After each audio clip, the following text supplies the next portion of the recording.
Fille de marin élevée près de la mer, comme on appelle le fleuve à Rimouski, Monique Richard se dirige assez tôt vers un monde qu'elle adore, celui des enfants. Migrée à Longueuil pour des raisons familiales, elle termine ses études en 1969 et devient prof à l'élémentaire. Au syndicat des enseignants de Champlain, elle découvre le monde syndical, un environnement de justice sociale dont elle gravit les échelons jusqu'à la présidence en 80.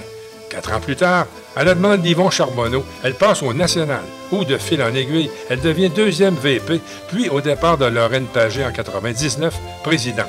En 2000, la CEQ se métamorphose en CSQ et Monique Richard en est élue présidente. Mais à peine son mandat terminé, elle passe au PQ dont elle devient présidente en 2005 et députée de Marguerite-Diouville en 2008, ce qui lui permet de plancher, avec Véronique Yvon, sur un bijou législatif appelé « Aide médicale à mourir ».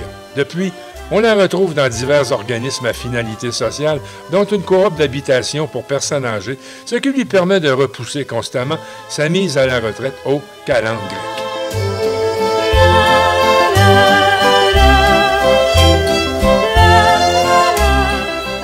Richard, bonjour. Bonjour. Merci de nous recevoir chez vous. Ça me fait plaisir. Quelque chose qui me chicote. Vous êtes originaire de Jonquière. Oui. Mais votre père était un marin. Oui. Un officier de marine. Oui. Jonquière, c'est pas portuaire trop. Non, non. On est un peu... Ce qui est arrivé, c'est que ma mère est originaire de Rimouski, de Rimouski-Est. Toute la famille était là. Et mon père étant marin, assez absent de la maison, bien sûr. Et quand ma mère est enceinte, elle a décidé d'aller rejoindre ses sœurs qui demeuraient toutes les 3 à Chicoutimi. Leur mari travaillant à l'Alcan. Alors, elle a été les retrouver là-bas, s'est pris un petit logement en se disant, j'accoucherai pas, je vais accoucher avec des gens autour de moi. Et donc, elle a accouché en décembre. Mon père a arrêté la navigation quelques semaines après et est revenu la rejoindre. Par la suite, ils ont convenu qu'il passerait un bout de temps. Donc, il est allé s'engager à l'Alcan. Mais la mer, pour un marin, c'est un peu une maladie incurable. Et quand la navigation a repris, fin d'hiver, début du printemps, ben là, l'appel de la mer a été trop fort et il est retourné naviguer. À ce moment-là, ma mère nous avons passé 1 an à peu près à Chicoutimi pour revenir à Rimouski, puisque mon père naviguait entre Rimouski, Bécomo, Sept-Îles sur les bateaux de l'Atlantique. On appelait ça des bateaux blancs dans ce temps-là. Et donc, il pouvait revenir à la maison, ainsi de suite. Alors, c'est pour ça on est revenu où elle avait demeuré tout le temps et on est resté à Rimouski. Et la Clark, là, ça, c'était la compagnie qui ravitaillait la Côte-Nord. C'était avant des gagnés, ça. Oui, c'était avant des gagnés. Et il y avait un bateau qui s'appelait le Rimouski, il y avait le Nord-Gaspé. D'ailleurs, il y avait eu un gros feu. Mon père a été hospitalisé suite à ce feu-là sur le bateau. Là, il y avait eu quand même des accidentés. Mais non, c'était vraiment la voie qui, de la rive nord à la rive sud, faisait voyager la marchandise nécessaire pour la Côte-Nord. Vous trouviez quand même avoir votre père de temps à autre? Oui, à ce moment-là, on le voyait. Un peu plus tard, il a décidé d'aller naviguer sur les Grands Lacs. Alors là, ça a été un peu plus compliqué parce que, bien sûr, il était beaucoup plus éloigné. Alors, on le voyait très peu souvent. Donc, on souhaitait toujours qu'il arrive pour notre anniversaire en début décembre, à ma sœur et moi. Et il repartait au printemps. Quelquefois, pouvait réussir à venir passer une semaine l'été, mais pas toujours. Donc, c'était un 9-10 mois pour ma mère où elle avait à transiger avec les responsabilités de la maisonnée. Dans ces années-là, naviguer, c'est pas du travail pour millionnaire, ça. Non, puis tu sais, au début, à la fin de sa carrière, il avait quand même assez bien rémunéré, mais tout au long de ces années de navigation, mon père a continué l'hiver, les 2 ou 3 mois d'hiver qu'il était à la maison, à aller suivre des cours à l'Institut de marine. Il était très peu scolarisé, je pense qu'il y avait une 2e ou une 3e année. Ouais. Donc, à chaque hiver, il allait quand même prendre des cours, on appelait ça ça faire ses classes dans le jargon de la navigation et obtenir une classe à chaque année de plus. Et finalement, pour partir de mousse à 13 ans, pour finir officier de marine, premier maître dans les dernières années là, de sa carrière. Donc, il s'est investi parce que il avait besoin d'augmenter sa rémunération. Ma mère ne travaillait pas, bien sûr. 4 enfants à la maison. Donc, modestement, on vivait modestement, pas dans la pauvreté, mais pas dans l'opulence non plus. Ma mère était une femme fière aussi. Voulait que ses jumelles soient bien habillées, que ses 2 autres enfants soient bien habillés aussi. Ça a été une femme qui a été très engagée auprès de sa famille, qui a donné beaucoup et qui a géré le budget familial, qui a géré la maisonnée. Elle a travaillé fort. Bien sûr, mon père aussi, mais étant à l'extérieur, c'est sûr qu'il se reprenait rendu à la maison. Parce que l'hiver, quand mon père arrivait à la maison, il s'occupait du lavage, s'occupait de la vaisselle, s'occupait du ménage, pour qu'elle puisse se reposer puis prendre un peu de bon temps. Puis un jour, vous suivez le père ou pour des questions de formation, vous venez à Montréal? Disons que au tournant des années 60, ça a commencé à se discuter que peut-être, compte tenu que maintenant mon père était naviguait sur les Grands Lacs, qu'on puisse se retrouver un peu plus près, sans aller en Ontario et ainsi de suite, mais faire en sorte qu'il puisse être plus disponible, qu'on puisse le voir plus souvent. Et on vieillissait aussi, donc on anticipait de prendre nos permis de conduire pour aider maman aussi à peut-être aller le voir à certains endroits quand ça pouvait se prêter. Donc, ce projet-là a mûri et finalement, on est déménagé à Longueuil en 1965, qui était une année où chacun des 4 enfants changeait de niveau scolaire.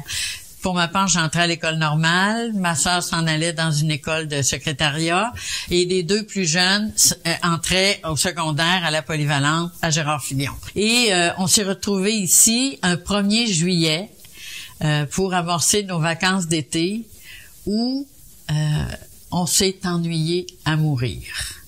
Le fleuve à Longueuil, c'est pas le fleuve à Rimouski, là. Non, oh mon Dieu, c'est pas la même senteur, là. Non, c'est pas la même senteur. C'est pas la même vision non plus. Non, ça, je peux vous dire ça nous manque. Puis finalement, on voyait pas plus mon père, puis c'était pas plus facile pour lui de venir à la maison. Donc, ce qu'on pouvait faire, c'est à partir du moment où on a eu des chums, comme on dit, qui avaient des autos, on allait du côté de l'Ontario où il accostait, puis on pouvait aller le voir 1 heure ou 2 avant que le bateau reparte. Donc, ça a été un choix de venir ici pour faciliter les choses, mais au bout de la ligne, c'était de passage, quand il passait les écluses, qu'on pouvait aller le voir et ainsi de suite, mais très peu. Ma mère et mon père s'écrivaient des lettres, je vous dirais au moins, ma mère pouvait recevoir 4 lettres par semaine. Puis elle en écrivait autant. Et mon père, c'était des lettres de 6-7 pages, écrites au son, ou à peu près, parce que, bon... Je t'écris pour te dire que je t'aime. Et c'était... Mon cœur qui voyage. C'était...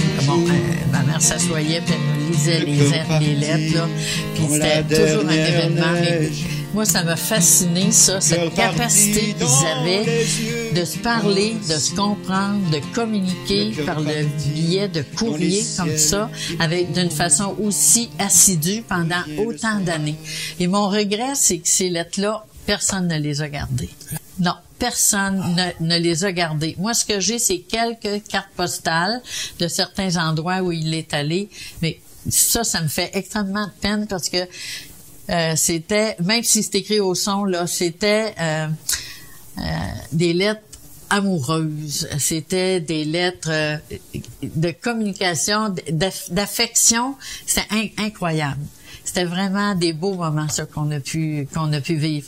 Et ma mère, je vous dirais au moins, à tous les jours, appelait. Il y avait un numéro où on pouvait appeler pour savoir où était le bateau. Alors, elle appelait là, puis elle disait le nom du bateau, puis je sais pas si c'était un enregistrement ou quoi, mais il disait où était le bateau. Ça la satisfaisait. Elle savait où est-ce qu'il était. Donc, c'est une toute autre vie que d'avoir un père à la maison, mais un père qui a su quand même être présent. Et pendant notre adolescence, en tout cas pour ma part, j'ai eu une adolescence peut-être un petit peu plus turbulente. Et je lui écrivais des lettres pour faire des récriminations que ma mère ne donnait pas de permission, mais comme tous les adolescents. Et il me répondait. Oui, les griefs que j'avais. Et il répondait, puis il disait faut donner une chance, puis oui, quand même il faut que t'écoutes, puis c'était vraiment précieux, ça, cette façon de communiquer. Puis quand il arrivait chez nous, là, c'était vraiment la même personne. C'est-à-dire qu'il arrivait dans la maison en étant un homme d'attention, un homme d'affection, un homme qui avait un sens de l'humour aussi, puis qui appréciait d'être chez lui. C'était un personnage dans notre vie quotidienne aussi. On avait tellement hâte qu'il arrive, puis en même temps, il meublait la maison d'une toute autre façon.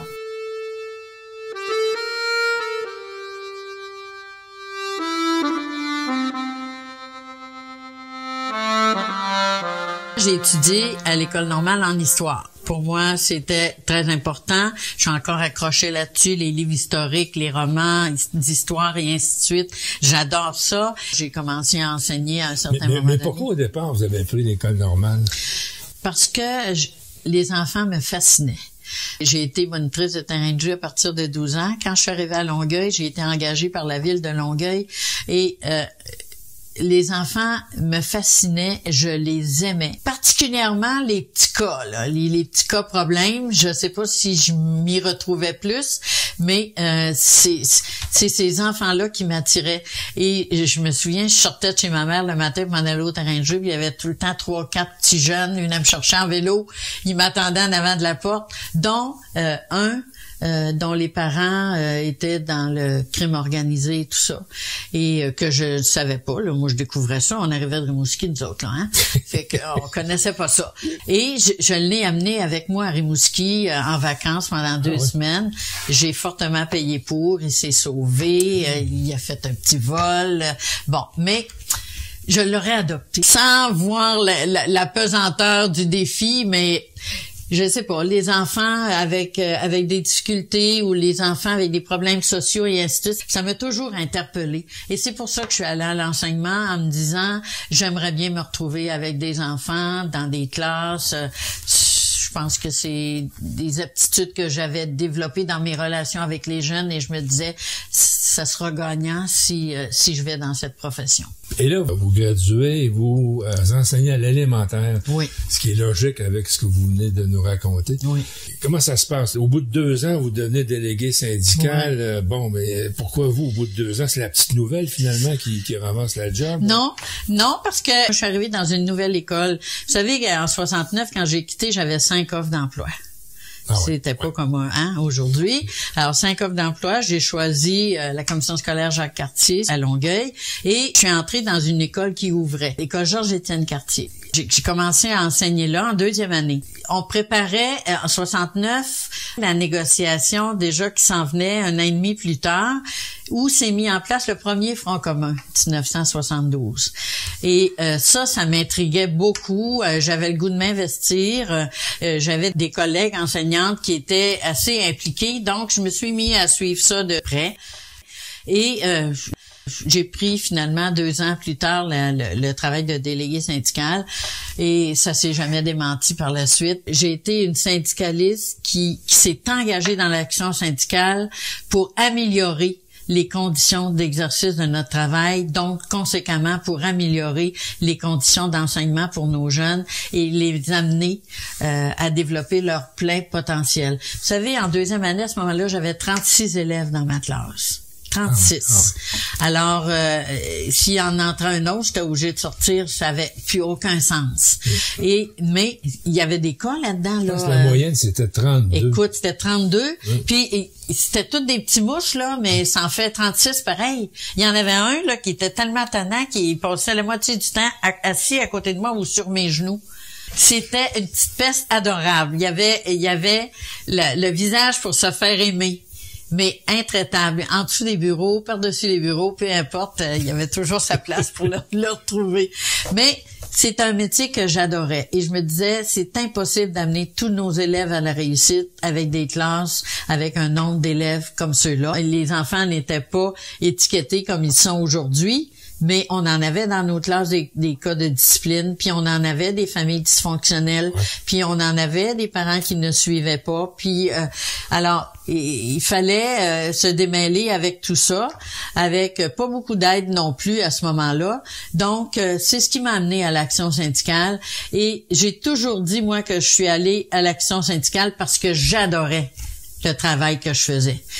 J'ai été déléguée syndicale durant toute cette période du Front commun où c'était Guy Bisaillon, un ancien député, qui était président de mon syndicat, un militant de toutes les luttes. On se souvient de la lutte de United Aircraft où il a été déterminant. 73, oui, dans cette lutte-là, les grosses années de mobilisation. Et vous êtes-vous impliqué dans ça? Oui, on s'est impliqué. Le syndicat s'est impliqué aussi. On était le syndicat de Champlain, à ce moment-là. Syndicat de Champlain, oui. Alors, on était très présent en appui à M. Bisaillon et franchement, j'ai encore des amis de cette période-là, des gens qui ont été dans ceux qui ont été pris à l'intérieur et qui ont réussi à sortir ensuite de la UNETA, les gros rassemblements au Colisée Jean Béliveau de solidarité avec les petites croix de solidarité qu'on avait à ce moment-là. Mon Dieu, ça a été une période effervescente de mobilisation et il y avait très peu de syndiqués sur la Rive-Sud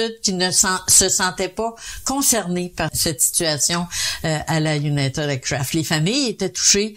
Ça a été quand même des gens qui ont été rudoyés, qui ont payé cher. Les 34, Charlie. Oui, les 34, là, c'était quelque chose. J'avais un de mes amis qui a été, lui, très engagé dans cette lutte-là. Même quand, au décès de Guy Bisaillon dernièrement, il y a des gens de cette lutte de United Aircraft qui sont venus lui rendre hommage pour reconnaître tout ce qu'il a fait. Donc, la Montérégie autour de Longueuil, c'était un lieu de mobilisation aussi. Il y avait de l'action, il y avait de la solidarité, il y avait de l'action syndicale, il y avait du militantisme. Les gens étaient engagés, il n'y avait pas de tiédeur à l'égard de ça. Non, il faut-il le rappeler, à l'époque, Longueuil, là, c'était pas Westmount, là. Oh non, c'était pas Westmount. Puis il y avait des poches de pauvreté. Oui. Puis il y avait des gens dans le besoin. Puis il y en a encore. Les choses se sont améliorées, mais les gens s'étaient engagés socialement pour une bonne part et on les retrouvait en appui aux luttes syndicales qui se passaient ici à Longueuil. Comment vous expliquez ce militantisme un peu particulier qu'il y a au syndicat de Champlain? Je pense que c'est dû beaucoup au type d'organisation. C'est-à-dire que les membres, on ne lésine pas sur le fait de faire les assemblées générales. On a des assemblées de délégués. Il y a des tournées dans les écoles. Et moi, j'oublierai jamais, quand j'allais dans une assemblée générale, porter un mandat de grève, faire le point sur la négociation, je pouvais tourner en rond pendant 2 heures de temps dans mon bureau, dans les couloirs. Puis là, les gens disaient, Qu'est-ce qu'il y a? T'es prête? Et je répondais, on a une assemblée générale qui dure 1 heure, 1 heure et demie. On va leur préparer un contenu, on va leur présenter un contenu, on va leur faire des recommandations. Et nous, ça nous a pris 12, 15, 18 heures à arriver à ces recommandations-là.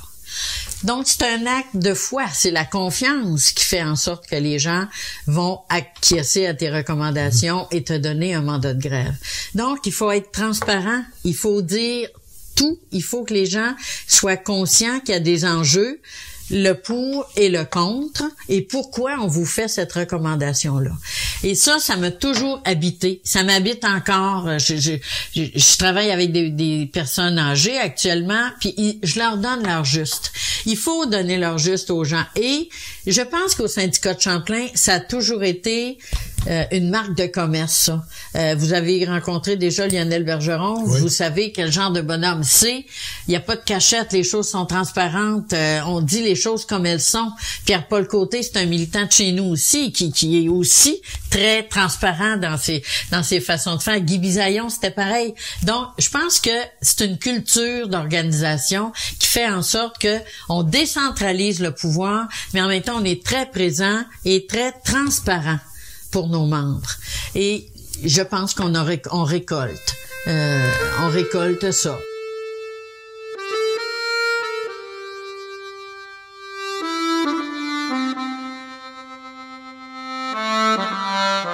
On a eu un Front commun en 72, le Front commun en 76 et suite au Front commun en 76. Vous vous souvenez qu'à ce moment-là, les commissions scolaires, il y avait des commissions scolaires régionales pour le secondaire, puis il y avait les commissions scolaires pour le primaire. Oui. Alors, au syndicat de Champlain, on avait une vice-présidence au primaire, puis une vice-présidence au secondaire. Alors, moi, en 78, j'ai été dégagée pour devenir vice-présidente du niveau primaire, donc la représentation pour la négociation locale, puisque la négociation de nos conventions collectives, suite à l'entente nationale, il y avait un certain nombre de points qui découlaient de l'entente locale et qu'il fallait négocier avec nos employeurs. Donc, j'ai été dégagée pour faire cette négociation-là et par la suite, j'ai été dégagée à temps complet de mon enseignement pour, en 1980, prendre la présidence du syndicat de Champlain en suivi de Lionel Bergeron. Et Lionel quittait à ce moment-là. Là, j'ai accepté de prendre la présidence. Et là, ça avait ferraillé un petit peu parce que une femme qui arrive à la présidence du syndicat de Champlain, en avait pas eu. Je dirais que c'était surtout les gars du secondaire qui prenaient la place au niveau du syndicat. Et quand je suis arrivée comme vice-présidente du primaire, j'ai décidé que on était capable de prendre notre place à l'intérieur du syndicat de Champlain.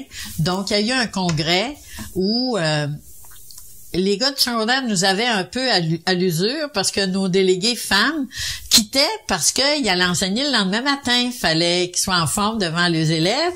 Donc, les grosses décisions se prenaient à la fin des assemblées. Alors là, moi, j'avais convié mes gens en disant, là, prenez vos dispositions, on va veiller tard, mais on va rester jusqu'à la fin. Et alors, on a réussi à passer nos décisions, à passer nos recommandations. On est resté jusqu'à la fin. Et là, on a assis notre action syndicale comme femmes dans ce syndicat-là, comme secteur primaire dans ce syndicat-là, et ça m'a porté par la suite à la présidente du syndicat de Champlain. Mais vous aviez en même temps, de l'autre côté du fleuve, à l'Alliance, c'est une femme qui était là aussi. Oui, c'est Lorraine qui était là. Oui. Et ça n'a pas toujours été facile, les relations syndicat de Champlain et l'Alliance, parce que on n'avait pas toujours nos mandats de grève en même temps. Puis, des fois, on allait fermer des écoles à l'Alliance, parce qu'habituellement, syndicat de Champlain, on les avait, nos mandats de grève. Et oui, c'était la période où Lorraine était là. Donc, elle a quitté, je pense que c'était en 82 pour s'en aller à la à la CEQ, oui, à l'exécutif de la CEQ. Et moi, c'est en 84 que je suis allée. Donc, j'ai été 4 ans présidente du syndicat de Champlain. À travers ça, j'avais des enfants qui s'ajoutaient.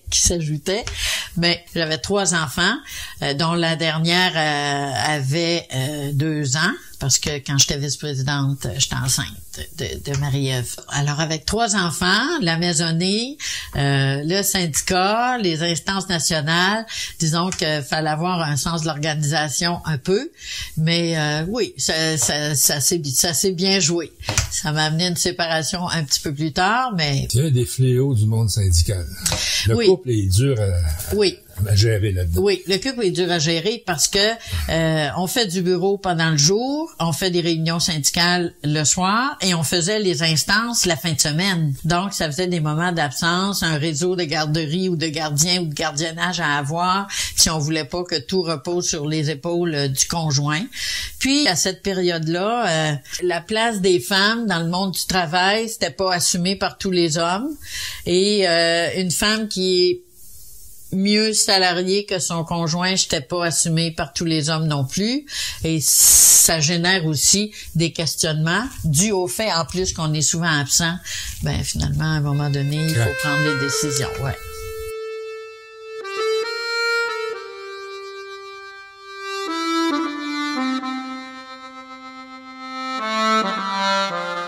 Et là, vous faites le grand saut. Qu'est-ce qui se passe? Vous passez directement à la centrale. Ouais. Durant ma présidence à Champlain, j'ai été approchée par Yvon Charbonneau pour voir si j'étais intéressée à faire partie de l'exécutif national.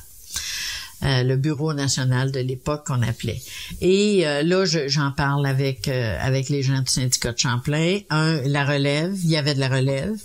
qu'on pouvait anticiper, là. 2, Champlain avait presque toujours eu une place au Bureau national de la centrale. Guy Bisaillon y avait été, Jacques Robin aussi y avait été. Donc, on trouvait ça important. C'est un syndicat mobilisé. On voulait avoir un syndicaliste de lutte, d'engagement puis d'action. Puis, on disait, bon, ben, il y a peut-être moyen d'influencer les choses. Donc, après réflexion avec les gens, après réflexion aussi avec, dû au fait que j'avais 3 enfants, dont la plus jeune, en 84, avait 3 ans. Donc, il fallait y penser aussi. Alors, c'était 3 ans, 7 ans, 11 ans. Donc, c'était entre les négociations. C'était entre les négociations que ça arrivait. Bon, fait que là, il fallait penser à ça. Bon, alors, on convient que je décide de me présenter à la centrale. Je me présente comme 3e vice-présidente à ce moment-là, en remplacement de Marie Gagnon.